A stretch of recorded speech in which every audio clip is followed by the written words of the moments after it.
Hi everybody, it's Claire back with another art journal video, and again I'm just having another play with some of Dina's new release.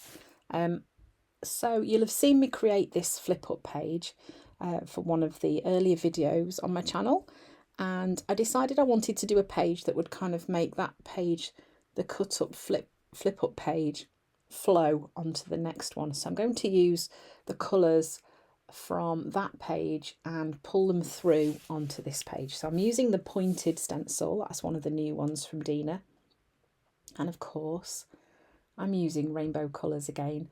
Got to do, it's got to be done. And what I'm doing, as you can see, is I'm just working a line of the rainbow colour across the stencil, and I am over using the blending tool and blending over the top of the colour that's there before. And that creates quite a nice effect when you lift the stencil up. So I'm using the same colours as usual for this. Obviously you don't have to use Dina's colours, you can use any paint that you've got. It's very easy to pick out sort of rainbow colours, but I tend to go for the brighter ones. The brighter the better, really. And I do like to pop a turquoise in there instead of a bright blue. I just love the way that that kind of works. So this is quite an easy technique, really. You're literally just sort of dragging a line of colour across the stencil, and then you just bring another one on the top of it, and then that way you can create that kind of graduated rainbow effect going down your page, and you've still got the stencil detail there in the background too. So here's the turquoise, of course, and then I think the last colour that I use is blackberry. But I'm taking my inspiration from the previous flip up page, because you'll see in a minute when I pull that back across that you can see the colours still flow across from the first flip up page onto this page at the back. And then this last one is blackberry, just going in with that on the top.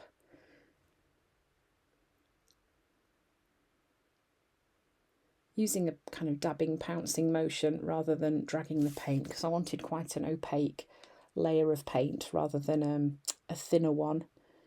And then I'm just pulling that stencil across, just moving it just so that I can get that final detail across, because my page was slightly bigger. So then I was looking for some collage tissue paper to pop on there. Look how pretty that stencil was. So can you see there how the colours pull across the page? And I came across this one, which I think is from a pack called Growing Things. And then I decided I wanted to create a little area of calm going across the centre. So instead of like freaking you all out and going in with black, which I often do, I've done the opposite and I'm going in with white, dragging in that paint through the centre of the page. The reason I've gone for white is because the collage paper has those black floral images on, and I want those to pop against the white of this stripe, while still allowing some of that colour from the background to kind of still play.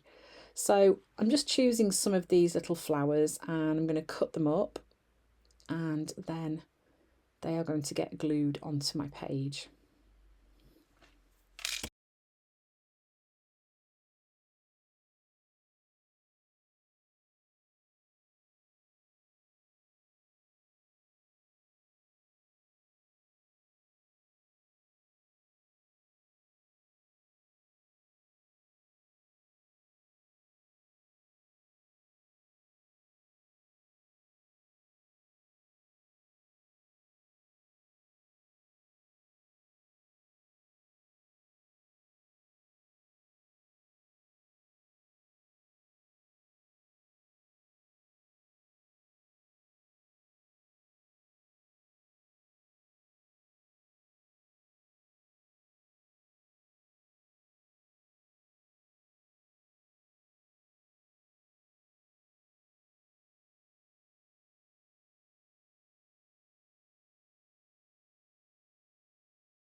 So once they're all cut up and then starting to glue them down, I'm using some matte medium and I'm gluing them at different heights.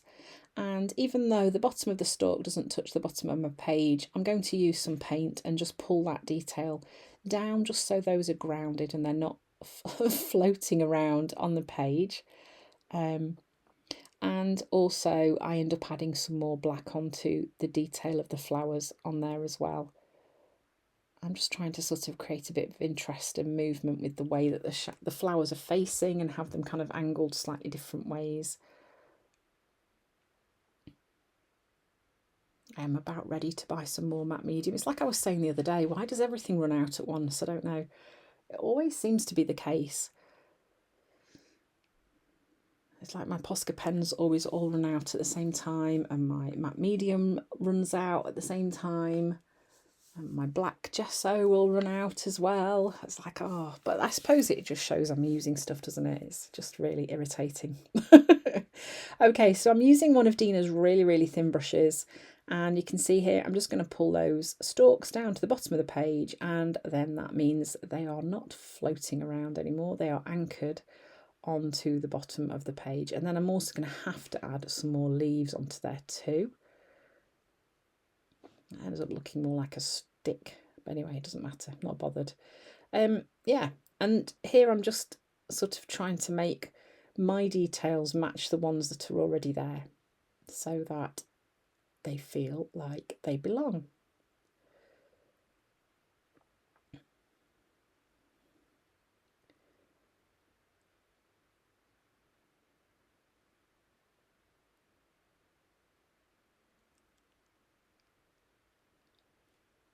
And then I'm using my little dotty stamp, just adding a little bit of mark making down the bottom where those flower stalks meet the bottom of my page.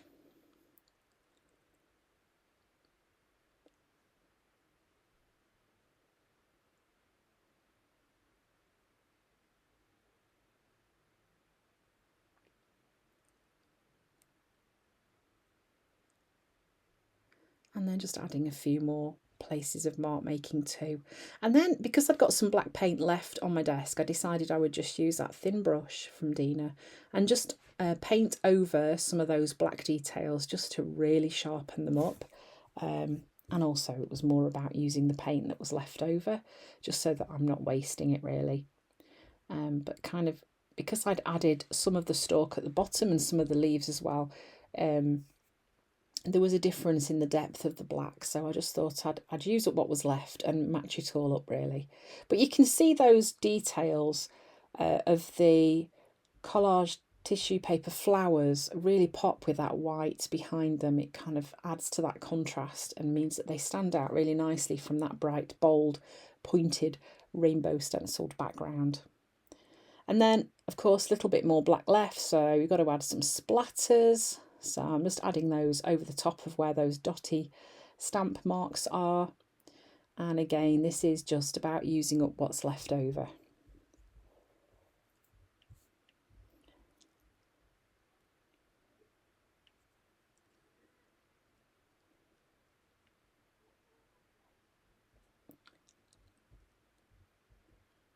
And then this is a text stamp.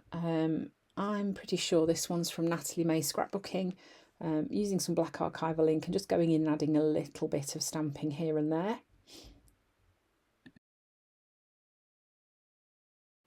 So then I grabbed my fluorescent paints from Dina Wakley and started rubbing some little bits of paint on using my finger, and then I decided I would use the nozzle at the end just to add some little dots of fluorescent paint as well.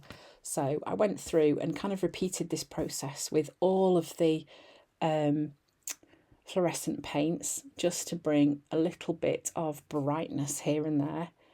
And just using the end of the paint tube, you can create these cool little dots of bright fluorescent colour. Works really nicely.